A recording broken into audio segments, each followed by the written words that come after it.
Hello everyone, and welcome back to Steins Linear Bounded Phenogram. I'm G, and we have been going through KURISU's story, which is, as far as I can tell, on the outside of Okabe's story as he's in the Alpha Tractor Field.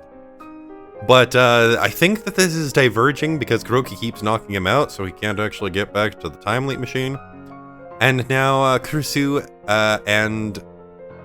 oh my god, I forget what his name is, but Ferris's dad have been contacting people to try to deal with the Rounder situation. And, Mayuri is super dead.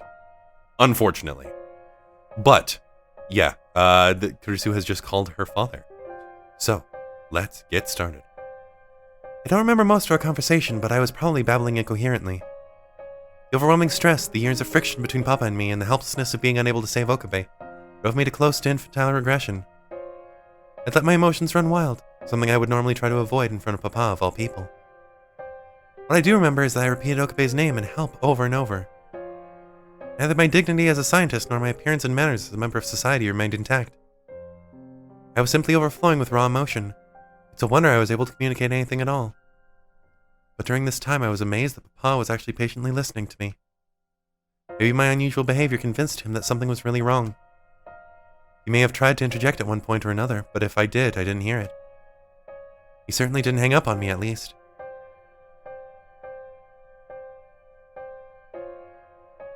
By the time I began to come to my senses, I had been venting my emotions to Dad for more than 20 minutes.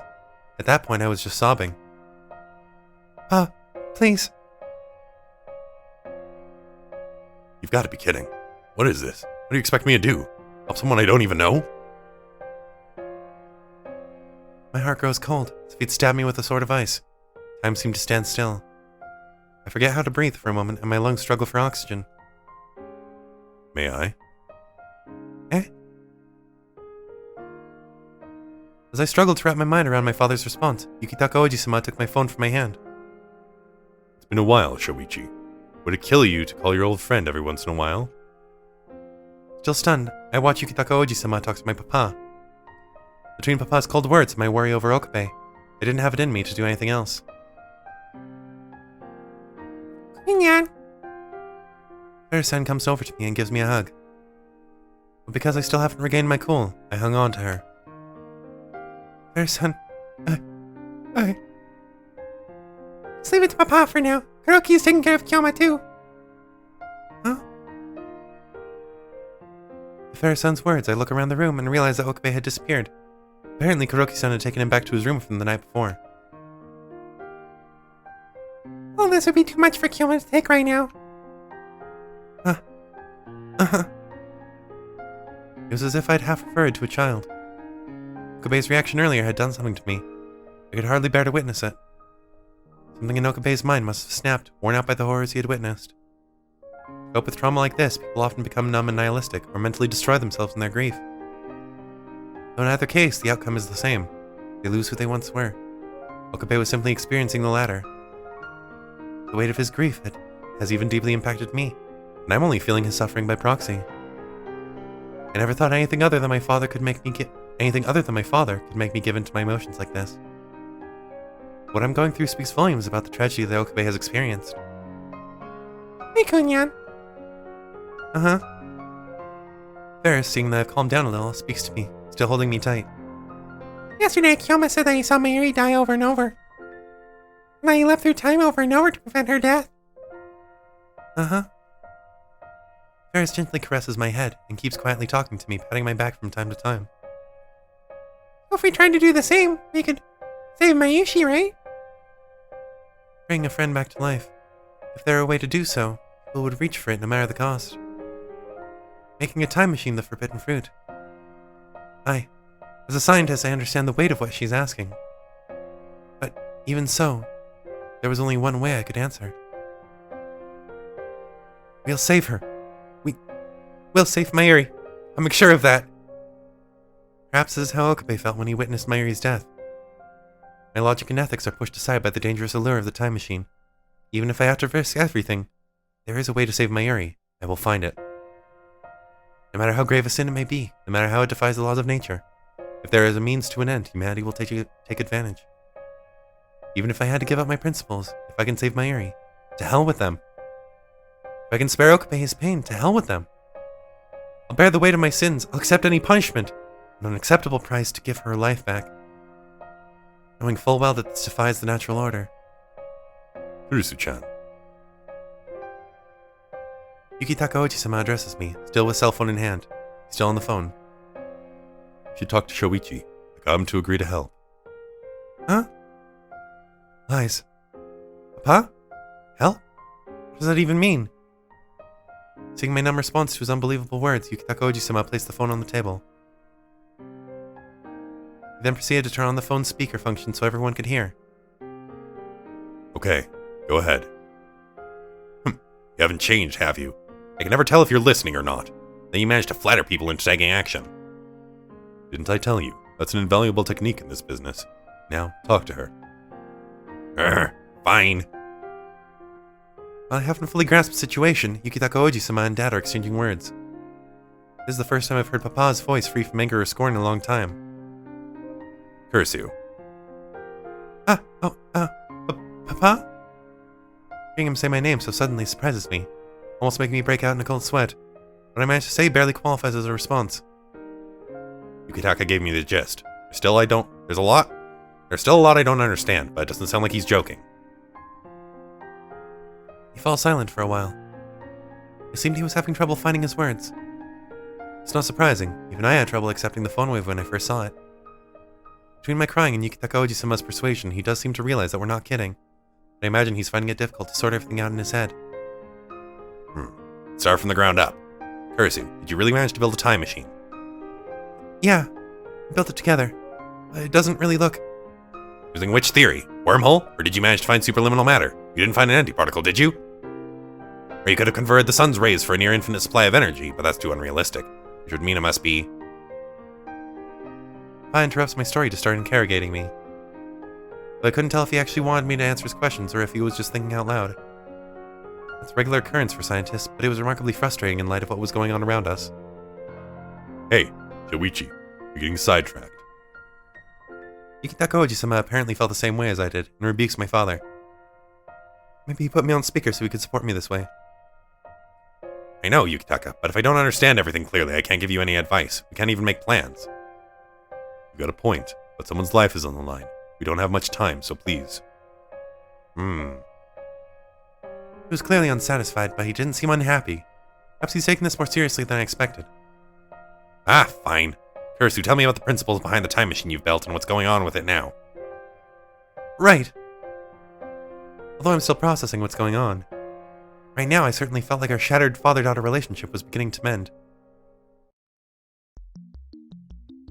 Are you trying to tell me you've succeeded in generating car black holes? That's right. I'm not entirely sure how we did so, though. I spent about an hour telling Papa about the timely machine. I was surprised to find out that after my explanation, he was able to accurately identify the timely machine's capabilities and limitations. As we spoke, we faxed documents to each other, some of which included information that I had overlooked, so this hour was full of surprises. It's the same sort of feeling I get while I'm discussing things with Okabe. Given our understanding of the timely machine and considering Cern's moves, the conclusion we reached was fairly straightforward. In light of the current situation, the only option seems to be using the timely machine to go back to the past and change things. And once you do, if you want to send a D-mail, there's only one option. That kid Okabe Rintaro is the only person with a reading Steiner ability.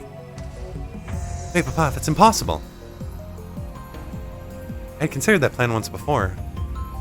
How well does the timely machine work? How can D-mail allow us to improve our situation? Both these questions face a single roadblock. How will what we do change the past? To my knowledge, I have not yet directly experienced a changed past phenomenon. We can only go by Okabe's reports of experiences. Needless to say, if the past changes, our memories, knowledge, and experience will change with it. To observe that the past has changed, one must retain the memories of the pre-changed past. Otherwise, there's no way to confirm it. That's why only Okabe, whose reading Steiner ability can retain memories of the pre-changes past, can notice the phenomenon occur. Honestly, I found the concept hard to believe since I first heard it. In fact, my belief is entirely predicated on my trust in Okabe. That said, we have accumulated a number of pieces of evidence pertaining to changed past phenomena over the course of our T-mail experiments. But we have none for the timely machine. Based on what Okabe told us, it seems the timely machine hasn't resulted in any changed past phenomena. Despite Okabe's scant big testimony, Papa and I reached a hypothesis that change past phenomena do not result from the use of the time leap machine. We think the time leap machine only allows one to send themselves back through time, not to change said past. But we can't say for certain. For example, Okabe currently is saying that the change past phenomena did not occur as a result of the time leap machine. What if that's only because he didn't take any action that would trigger such phenomena? Much like when we began our D-mail experiments, we do not clearly understand what sort of trigger caused the change past phenomenon to occur. And given the delicacy of the situation, we cannot afford to take uncertain measures. In other words, just as Papa said, Okabe is the only person who can solve this. The only one who can interfere with time and actually be aware of the changes he makes. We can't let him do so in his current state. Okabe is so worn out that he can't take it anymore. I thought I explained that, but... I know it's impossible. I'm fully aware of that. But does saying the impossible is impossible solve our problem? Well... Saying that you can't do the impossible is easy. The science's value lies in overcoming the impossible. I don't need Dad to tell me this. It's obvious to any self-respecting scientist. What's impossible today will become possible tomorrow. The professor at my old lab often quoted Tsiolkovsky's words. But be that as it may, the impossible is impossible. While there is value in overcoming the things people claim to be impossible, optimism doesn't let people breathe underwater without the appropriate apparatus or travel to space using a cannon. Saying things like that are possible is nothing more than junk science. But Shuichi... As I was fumbled for a response, Yukitaka Oji-sama interjected. I'm inclined to agree with her. As far as I understand, it would be difficult to have him do anything right now. I thought you'd say that, Yukitaka. Why is that? Who do you think you're talking to? You really think I'd overlook something so basic? You underestimate me. Eh? What is he saying? Completely at a loss for what my father is getting at. My face goes blank. Who do you think I am? I understand that this Okabe kid is completely worn out, but the fact remains that he's the only one who can solve the situation. Which means we have to make him usable again at all costs. You said that he's been trying to save your friend Mayuri, right? We have to make him regain that motivation. Pa's comment is logical and coherent. If one ignores the sheer impossibility of the idea, that is. That's impossible. In order to do that, we'd have to convince him that Mayuri really can be saved. The reason Okabe had lost all his hope and had become so broken is because he thought Mayuri's fate was inescapable. That no matter what he does or how many times he tries, Mayuri cannot be saved. Conversely, if we could prove that Mayuri can be saved, Okabe may recover. But I don't see how that's possible. I just can't think of a way to save Mayuri. Nobody in the world could. Of course you don't see the answer now. But to say nobody in the world could is a fallacy. Huh? What do you mean? Are you saying you know how to save her? Stop being absurd. The fundamentals of science are observation, investigation, and experimentation. How do you expect to find an answer when you're only investigating testimony without any observation of your own?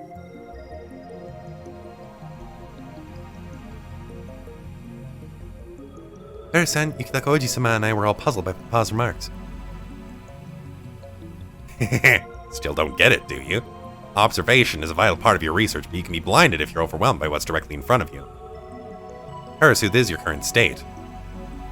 I'm blinded by observation?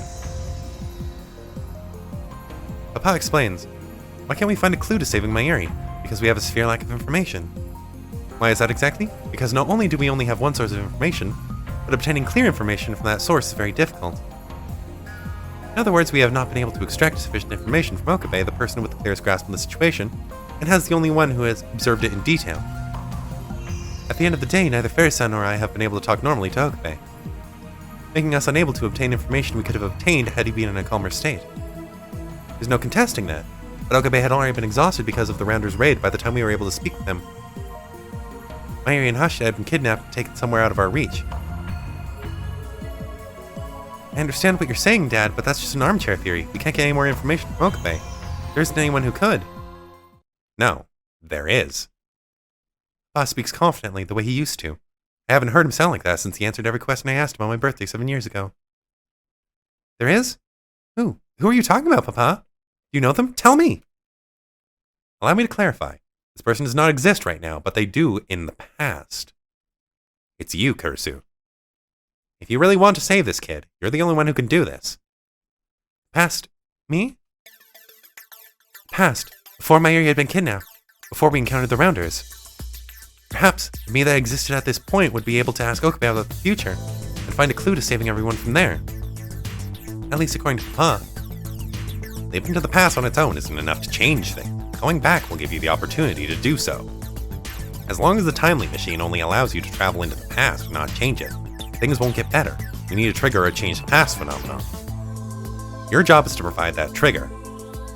Pa's idea is for me to leap into the past and tell Okabe to rely on the past me. No matter how you look at it, we don't have enough information. And we can't currently extract any from Okabe.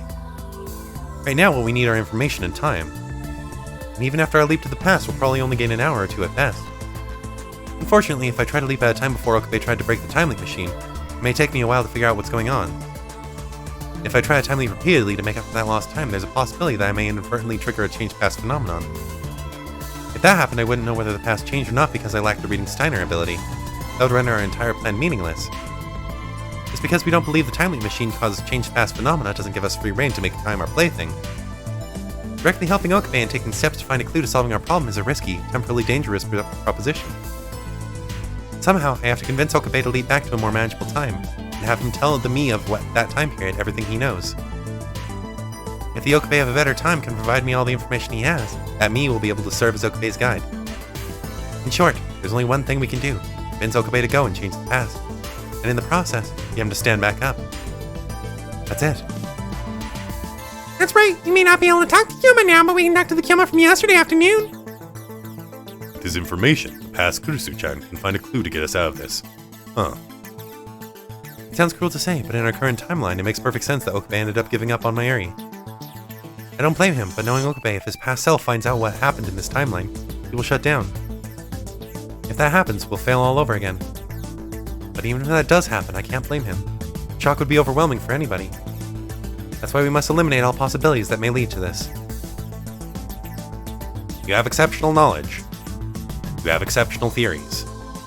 Mobilize every talent you have. Guide the kid and save him. Only you can do this.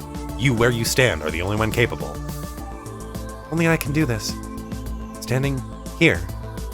August 13th, 2010. Akihabara, in this place where I work with Okabe as lab member 004. Yes. Yes. Got it.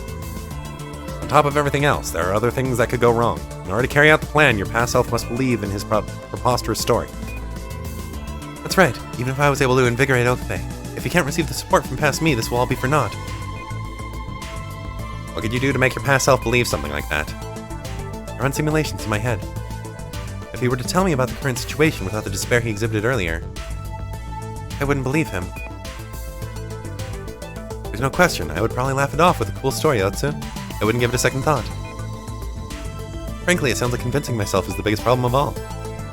I know myself. Of course I can't do it. If I were to go back and tell myself the same story, I still wouldn't believe it. It has to be Okabe. How can I make my past self believe Okabe's words? You have any secrets? Like a star-shaped birthmark on the base of your neck? Nothing like that. Besides, if Okabe told me my most closely guarded secret, there's a 100% chance I'd beat him up. If someone that I like asked, "You like me, don't you?" I'd imagine I'd take it very well. Ah! What's up? Did you figure something out? A light bulb flicks onto my head. I do have a secret, one that I rarely tell people. I gaze into the cell phone on the table as if to look at my papa on the other side. Yeah, I think so. I'd probably believe Okabe if you mentioned it. There's one secret in particular. One that leads to a soft spot in my heart, the most sensitive part of me. It's what I desire the most. A fork! I want a fork. Huh? When I was a kid, I wanted it more than anything else. I begged Papa for it on my birthday, my personal fork. Since then, that fork became something that touched my heart, a symbol of Papa's love for me when I was little. A symbol of love that I could have received had our relationship not shattered on my birthday 7 years ago. An object inexorable from my childhood heart. That is my personal fork. What I want the most right now is my personal fork. If Okabe says that, my past self will probably believe him. Papa is silent. Maybe he knows what I'm talking about. But he won't say a thing. It's just how it is. A fork. Oh, that! Then Yukitaka Oji-sama opens his mouth. That? What does that mean? Shut up, Yukitaka. Don't say anything else. It's that present for Kurisu-chan that you left at my place, right? Rogi, will you fetch it? Yukitaka Oji-sama? Wait a minute. What is he saying? Yukitaka, now's really not the time. No, it is. I've held on to this for long enough. Dad and Yukitaka Oji-sama continued to argue over the phone. While I tried to follow the unfurling drama, Kuroki-san brought out a small, slightly crushed box. Though the colors were faded, the box was beautifully wrapped. Here you are. When Shoichi fought with you 7 years ago, he came here exhausted and left this year. He said that he bought it for his daughter, but he didn't have any use for it anymore. Yukitaka! I take the box from Kuroki-san and start to unwrap it. As I thought, inside the box was a fork with an adorable design. This. I remember. It's the one that I begged Papa for. Something I've wanted for a long, long time. Something I've yearned for in my heart for a long, long time. And it's finally here. Pa. I thought I would never have it. My personal fork always needed to be a present from Papa. But here it is now. It came to me 7 years later. Pa, thank you.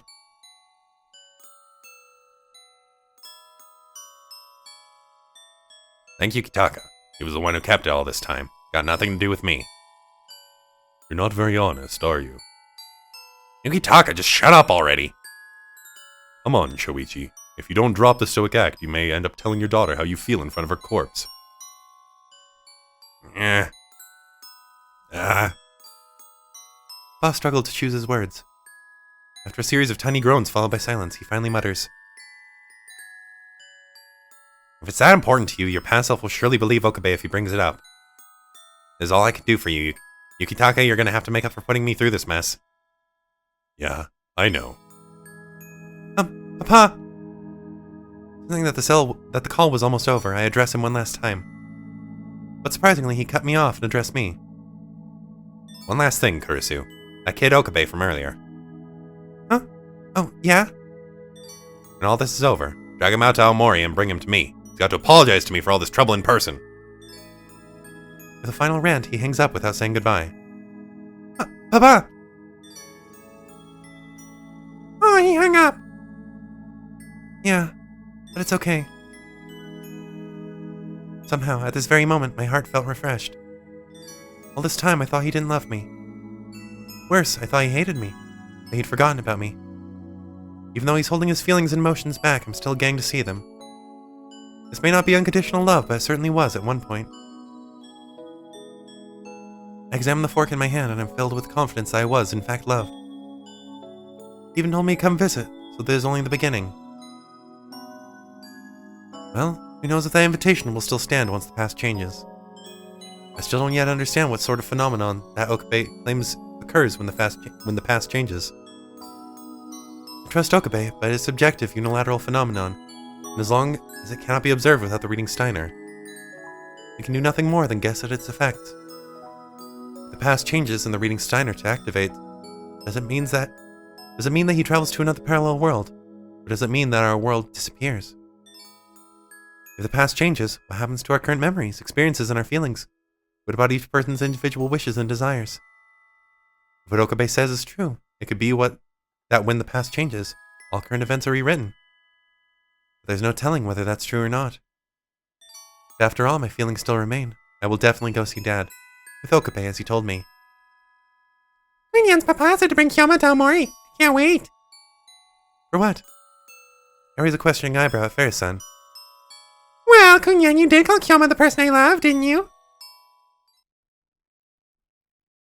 What did she say? No, I'm curious what would happen if you brought Kyoma to Aomori. I can't wait. That's right. Looking back, I did say that. I told Papa that I love Okabe. Help me, please. I can't. Okabe, I can't save the person I love. I grab my head and fall into the oars position. I said it. I really said it to Papa of all people. What have I done? What should I do? Well, you gotta take him now. She's absolutely right. She's right, but Why? Why did I have to come out with that now? And to my father, no less. No. Said Fairy-san, and she patted my head. Could this be... Is this the butterfly effect? It took me more than 10 minutes to recover. Okabe. Once Papa hung up, Ferris, Yukitaka Oji-sama, and I finalized our plans. But before heading over to the lab, I wanted to check on Okabe. He looks better rested, thanks to Kuroki-san's treatment. Good. Rest. You don't need any more pain.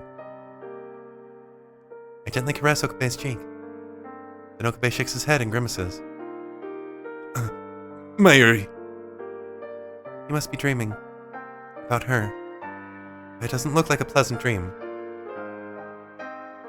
Okabe, hold on. I promise to free you from this nightmare. I'll leap to the past just as you did for Mayuri. It's funny, isn't it? I had such an aversion to the idea of a time machine at first. My aversion to time machines. It was born out of my rejection of my father's obsession with them. But now I have no such aversion. Especially after learning the truth about CERN's research, getting myself involved in the development of a time machine, and realizing that time travel is more than just junk science. But even putting aside my aversion, I do feel as though using the time machine myself is taboo. The time machine puts godlike power into our hands. It defangs causality, allowing you to change the past and erase history as we know it. And changing the past is against my personal creed. Pa and I had a big falling out 11 years ago. I wouldn't want to change that painful event just because I have a time machine. Everything that has occurred in my life has shaped the person I am today. Losing even a single event would make me a different Makise Kurisu. And as long as this is true, I have no need to change the past. Nor do I think the past should change. At least, not as far as my personal past is concerned. So I'm doing this because of you, Okabe. Because you decided to leap through time over and over again to save Mayuri. Okabe said that the first time was instinctive. He said that it was the only way he could think to save Mayuri, and his body moved on his own. And once he started, he couldn't stop. Human beings are like that. That's why people shouldn't become so dependent on power or play with forces beyond their control. But knowing the circumstances around his decision, I don't blame Okabe. Besides, my beliefs are my own and not his. In other words, the time leap I'm about to perform isn't something I'm doing myself. Rather, I'm standing in for Okabe just this once.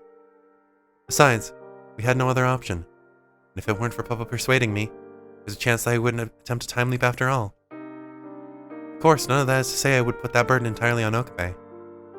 Ultimately, it was my decision. I can't stand seeing Okabe like this. There's no doubt that my desire to save him is a powerful motivator.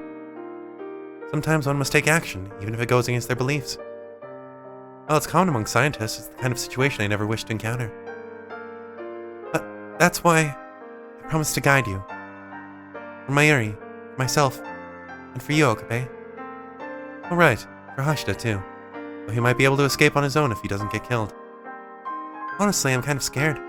Even though I created the machine, there's no guarantee that it will work like I expect it to. But when I think you leaped in spite of the danger, I feel kind of selfish. Of course, it is possible that the time leap machine wouldn't work properly on someone without Okabe's reading Steiner ability. It may function differently based on a person's age and gender. The only created technology always brings with it a number of unknowns. But Okabe leapt through time from Mayuri without a single assurance. So I want to do the same. That's right. For you. But even with my newfound determination, I'm really scared. I can't help it, no matter how much faith I have in my theory. That's why... I'm sorry, I know it's unfair to ask. Please, give me the courage. Look at Okabe's sleeping face, move closer to him. Put my hands on his shoulders, and slowly, gently draw closer, so close I can feel his body heat. Then I place my forehead against his. I bring my thoughts next to his thoughts, and we exchange breath and body heat. Okabe, I love you. Despite your Chinibyo nonsense, despite how weird and clueless you are, despite your nerdy Norse mythology obsession, I love you in spite of it all. I know you only call me Christina, assistant, Celeb7, and the zombie to get on my nerves, but eventually I'll have you call me by my name, straight to my face. That was my one-sided confession to a sleeping man. A confession that was unfair in some ways, and meaningless in others. I don't expect him to respond. In fact, I'd probably never live it down if he did. It was for nothing more than my own satisfaction. For now, it's good enough. I don't intend on ignoring Mayuri either. I can make my official confession another time. This was just a sort of ceremony to receive the courage I need A ritual. With slight reluctance, I pull my body away from Okabe's. I wanted to stay with him a while longer, but I don't have a lot of time. If the Rounders decide to make a forceful move against us, it could all be over. When I stand up and look at Okabe, I can see that Okabe's once pained expression has turned into a more peaceful one. His breathing is normal and sounds healthy. Yeah, he's going to be okay. Alright, Okabe. I'm leaving. I open the bedroom door and step out into the hall to the living room. Ah! I saw Ferris waiting for me. For some reason, she was sighing with disappointment. Huh? What is it, Ferris? I realized how suspicious I must look given what I was just doing in there. Unyan. No, and I'm calling you Wimpy Nyanya. I feel my body temperature spike. I'm sure my face is bright red. Wait, Ferris-san, you weren't peeking, were you? I didn't need to peek. I can see right through you using my Cheshire Break. Allow me to explain. Cheshire Break is Ferris' transcendental demon eye. It allows me to know a person's feelings with a single look in their eyes, yeah. Anyway, I didn't know Kunyang was such a wimp. I'm shocked, yeah. If we had more time, I would have said take two and would have made you do it again, yeah. Who knew Ferris-san would be like this? It's a weird style of speech and even gives people weird nicknames. Between her and Okabe, why does Akihabara draw so many weirdos? Keep that up and I'll end up stealing him away from you, yeah. Said Ferris with a devilish smile on her face. Looks so cute that even I might fall for her. Okabe wouldn't stand a chance. Geez, stop kidding around. I know, I'm just joking. No need to worry for now. Now that Ferris's true feelings are no joke. If I'm not good with people, I understand this much. But if someone told me to compete with Ferris fair and square, I'd be in real trouble. I don't have the wealth of experience I need to deal with competition like this, especially with everything else going on. I don't think I'd even have the mental capacity for it unless we saved Mayuri and the situation stabilized. Well, if you were to stand a chance against me, you've got to fix things, yeah. Did you just read my mind with Cheshire Break again? Did you really have some sort of psychic power? No, of course not. As a scientist, I can't accept that. That would mean she has incredibly sharp intuition. I'm curious. I want to study this. I'd really like to conduct some experiments with Ferris as my test subject. I have to hold off for now. I know, that's why I'm going. That should do it. Before long, we had made preparations and returned to the lab, where we now stood in front of the timely machine. I've confirmed that the big TV downstairs is on, Kunyak. Thanks. The lift is ready too. With that, I activate the timely machine. Now all that's left is to put on the headgear and press the enter key. It's almost time, yeah. Ferris-san came over and held my hand tightly. Yeah, this is the moment of the century. Since Okabe has already used the timely machine, this won't be the world's first instance of time travel, but it does mark the dawn of time travel experiments. And I will become one of the pioneers. The fear I felt earlier has waned, replaced by feelings of elation and curiosity. At the same time, by timely, my reconciliation with Papa and the gift of my personal fork will be undone. I'll be sending my current memories to a me who existed in a time before I spoke to Papa. After that, I'll be putting all my efforts towards helping Okabe, instead of reconciling with him. If I didn't time leap, would Okabe someday be able to accept Mayuri's death and go to Aomori with me? My mind wanders toward those possibilities, but I seal away all the confusion in my heart. My pride as a scientist, my feelings towards my father, they are minor compared to what's at stake. This is how it's supposed to be, right, Papa? Okabe, Mayuri, Ashida.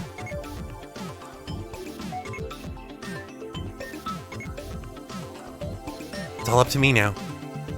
The destination is yesterday, around 5:30 p.m.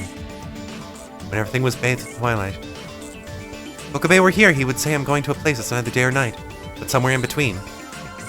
Twilight. Hasogare. The Japanese word comes from how hard it is to see people in the usual lighting. People would ask another, "Who are you? Hazokare?" I remember one of my upperclassmen at Victor Condoria telling me about the mythology of his home country.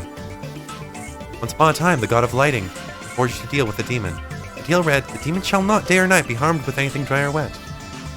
But in order to defeat the demon, the god of lightning created the twilight. And to slay it, he used a weapon made of the bubbles of the ocean, something neither dry nor wet.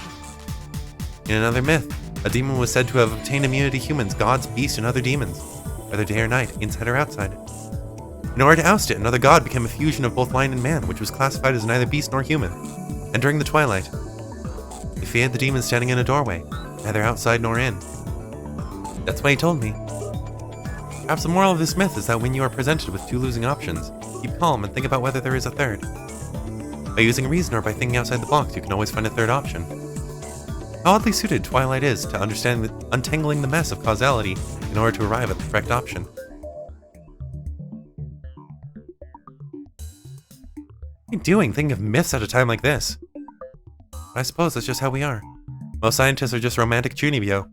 Spend enough time around them and it's only a matter of time before they rub off on you. What's the matter, nya? Ikunya?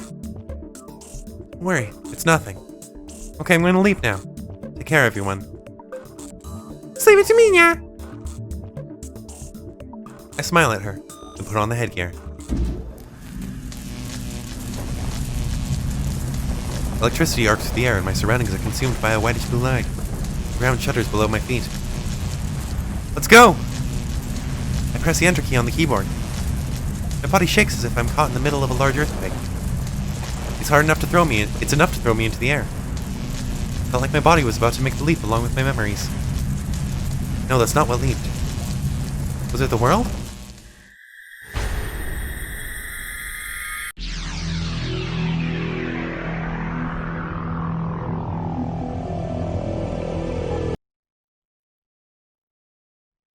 What is this?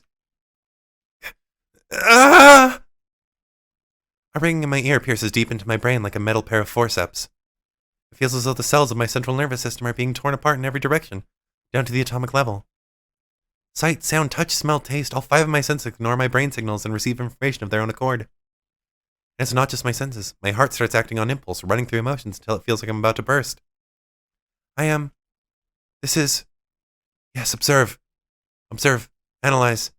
I have to determine what this is. Extreme nausea and drunkenness erupt through me. My sense of gravity grows vague and I'm jumbled around back and forth, side to side and up and down. The images of the world reconstructs in my brain as if an artist put together out of scattered mosaic tiles. That's right. I remember the future.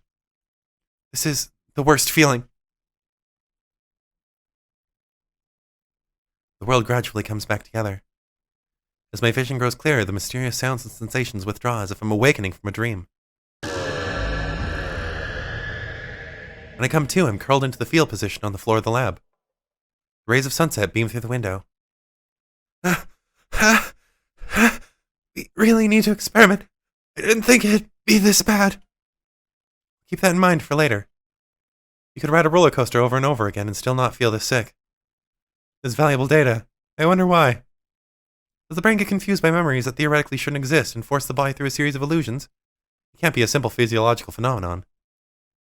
Okabe could have warned me. At any rate, I still feel sick. This degree of discomfort would make it dangerous for anyone frail to use. They'd be consumed by it. Could this be one of the reasons Okabe broke down the way he did? I can see how this would wear on you. Sorry, Okabe. I managed to keep the contents of my stomach where they belong and check the time on my cell phone. August 13th, 1724. The time leap was a success.